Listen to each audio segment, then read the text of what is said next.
सुप्रभात छात्रों, मैं आपकी हिंदी की अध्यापिका आज आप सभी को कक्षा 7 का पाठ 4 पढ़ाने जा रही हूँ, जिसका नाम है नशा। और ये मैंने एक पाठ पहले ही पढ़ा चुकी हूँ।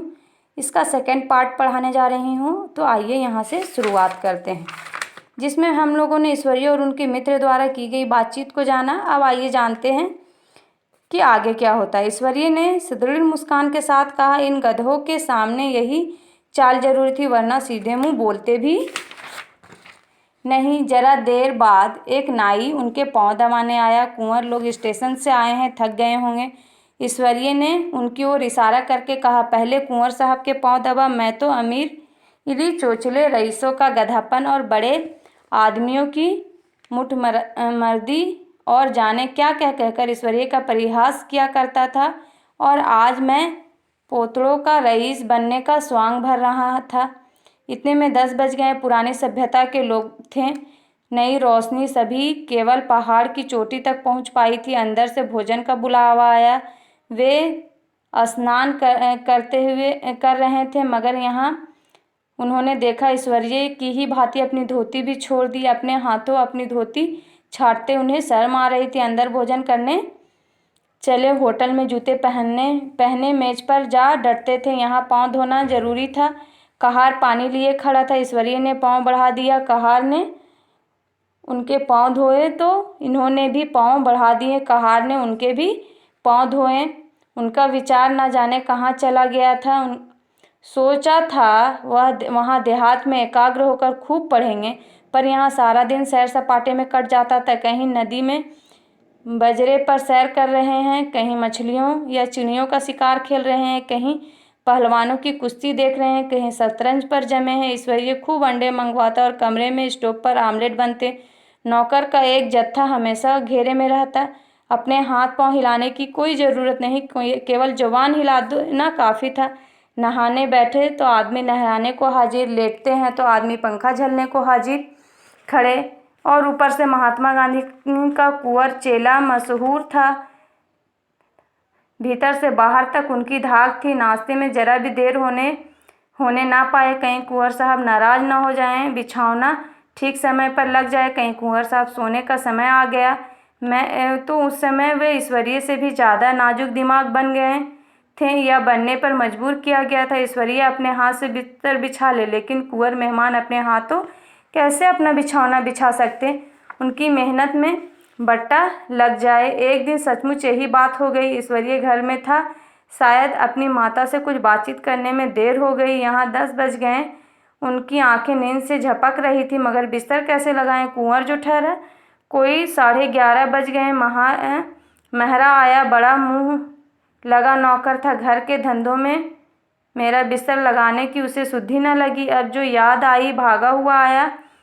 मैंने ऐसी डांट लगाई कि उसने उसे भी याद किया होगा। ईश्वरीय उनकी डांट सुनकर बाहर निकल आया और बोला, तुमने बहुत अच्छा किया। ये सब हरामखोर व्यवहार के योग्य हैं, इसी व्यवहार के योग्य हैं। वो डांटता हुआ ईश्वरीय भी उन्हीं का साथ देता। इसी तरह ईश्वरीय एक दिन एक जगह दावत में गया हुआ था। शाम हो गई, मगर लैंप न जला। लैंप मेज पर ही रखा हुआ था। दियासलाई भी वहाँ थी। ईश्वरीय खूब लैंप न जलाता, फिर कुंवर साहब कैसे जलाएं। झुल्ला रहा। समाचार पत्र आया रखा हुआ था।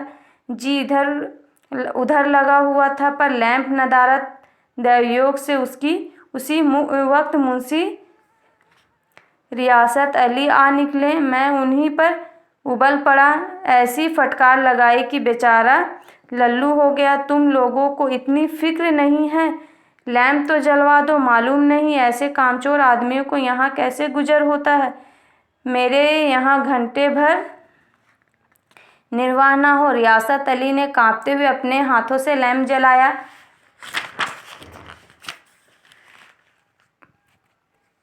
वहाँ एक ठाकुर अक्सर आया करता था। कुछ मनचला आदमी था। महात्मा गांधी का परम भक्त। उन्हें महात्मा जी का चेला समझकर उनके बड़ा लिहाज करता था, पर उनसे कुछ पूछते संकोच करता था। एक दिन उन्हें अकेला देखकर आया और हाथ बांधकर बोला, सरकार तो गांधी बाबा के चेले हैं ना। लोग कहते हैं कि यहाँ सूरज हो जाएगा तो जमींदार न रहेंगे। उन्होंने शान दिखाई। जमींदारों को रहने की जरूरत ही क्या है यहाँ, या गरीबों का खून चूसने के सिवा और क्या करते हैं। ठाकुर ने फिर पूछा, तो क्या सरकार सब जमींदारों की जमीन छीन ली जाए। उन्होंने कहा, बहुत से लोग तो खुशी से दे देंगे, जो लोग खुशी से ना देंगे उनकी ज़मीन छीननी ही पड़ेगी। हम लोग तो तैयार बैठे हुए हैं, जो ही स्वराज हुआ अपने सारे इलाके आसमियों के नाम हिसाब कर देंगे। मैं कुर्सी पर पांव लटकाए बैठा था। ठाकुर मेरे पांव दबाने लगे, फिर बोले, आजकल जमींदार लोग बड़ा जुल्म करते हैं सरकार, हमें भी हुजूर अपने इलाके में थोड़ी सी ज़मीन दे दो तो चलकर वहीं आपकी सेवा में रहेंगे। तो उसने कहा, अभी मेरा कोई अख्तियार नहीं भाई, लेकिन जो ही अख्तियार मिला मैं सबसे पहले तुम्हें बुलाऊंगा, तुम्हें मोटर ड्राइवरी सिखाकर अपना ड्राइवर बना लूँगा। तो सुना उस दिन ठाकुर ने खूब भांग पी और अपनी स्त्री को खूब पीटा और गांव के महाजन से लड़ने को तैयार हो गया। छुट्टी इसी तरह समाप्त हुई और वे फिर प्रयाग चले गए। गांव के बहुत से लोग हम लोगों को पहुंचाने आए। ठाकुर तो हमारे साथ स्टेशन तक आया। मैंने भी अपना पार्ट खूब सफाई से खेला और अपनी कुबेरोचित विनय और देवत्व की मुहर हरेक हृदय पर लगा दी। जी तो था हर एक नौकर को अच्छा इनाम दूं, लेकिन वह सामर्थ्य कहाँ। वापसी टिकट था ही, केवल गाड़ी में बैठना था, पर गाड़ी आई तो ठसाठस भरी हुई। दुर्गा पूजा की छुट्टी भोगकर सभी लौट रहे थे। सेकंड क्लास में तिल रखने की जगह नहीं, इंटर क्लास की हालत उससे भी बदतर। यही आखिरी गाड़ी थी, किसी तरह रुक न सके थे। बड़ी मुश्किल से तीसरे दर्जे में जगह मिली हमें। ऐश्वर्य ने कहा, अपना रंग जमा लिया, मगर मुझे अब उसमें बैठना बुरा लग रहा था। आए थे आराम से, लेटे लेटे जा रहे थे, सिकड़े हुए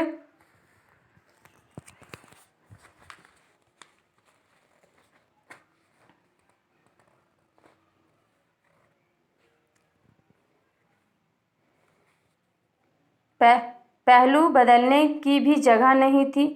कई आदमी पढ़े लिखे भी थे, वे आपस में अंग्रेजी राज्य की तारीफ करते जा रहे थे। एक महाशय बोले, ऐसा न्याय तो किसी राज्य में नहीं देखा, छोटे बड़े सब बराबर।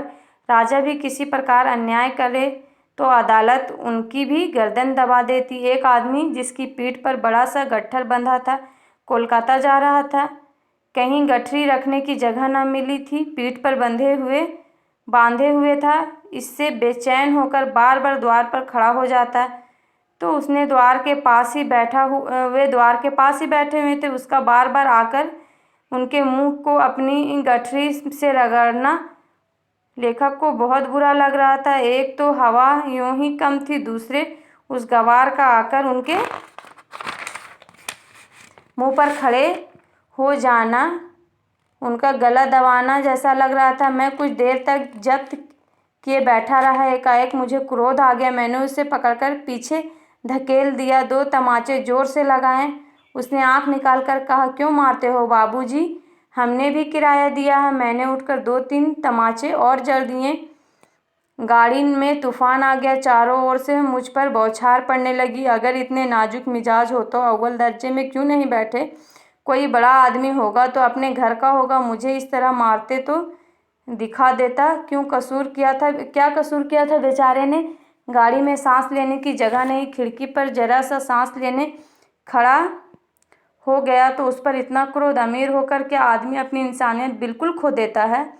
यह भी अंग्रेजी राजा है जिसका आप बखान कर रहे थे, एक ग्रामीण बोला। दफ्तर माँ घुस पावत नहीं आपे इतना मिजाज, ईश्वरी ने अंग्रेजी में कहा। What an idiot you are Veer. और मेरा नशा अब कुछ कुछ उतरता हुआ मालूम होता है, क्योंकि इस सफ़र के बाद उनको समझ में आ गया कि किस प्रकार लोगों को अपने हिसाब से करना चाहिए, ना कि दूसरों की निंदा करनी चाहिए और ना ही कुछ ज़्यादा बढ़ चढ़कर बोलना चाहिए। आशा करती हूँ कि आप सभी को ये पाठ अवश्य समझ में आया होगा। धन्यवाद।